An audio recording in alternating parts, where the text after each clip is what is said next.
मिलल बाटे हाथा काठा सखी हमरू बलम।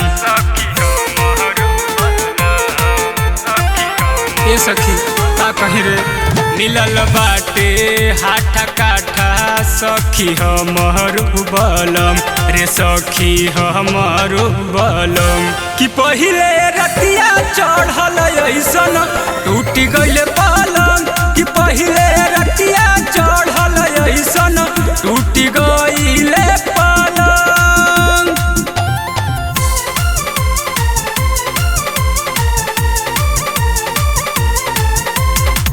Music by Aman Rao.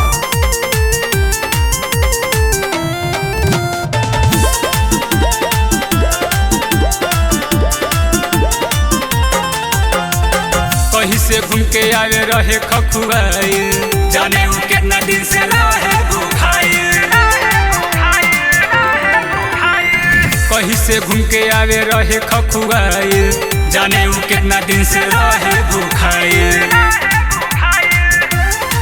कमर दर्द कर टूटे सखी दुनो रे अलम, कमर दर्द कर टूटे सखी दुनो रे अलम रे सखी दुनो रे अलम।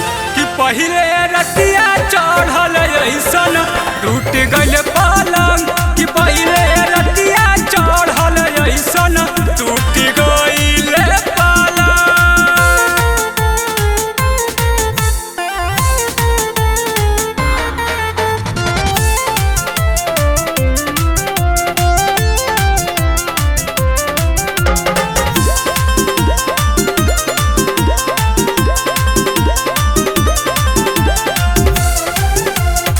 चढ़ल जवानी हमर कद हलस कस रे, धके कलाई बाई खाद हलस नस रे। चढ़ल जवानी हमर कद हलस कस रे, धके कलाई बाई खाद हलस नस रे। दयाल दीवाना विमलेश कहे मलहम रहम, दयाल दीवाना विमलेश कहे मलहम रहम रे सखी मलहम रहम। कि पहिले रतिया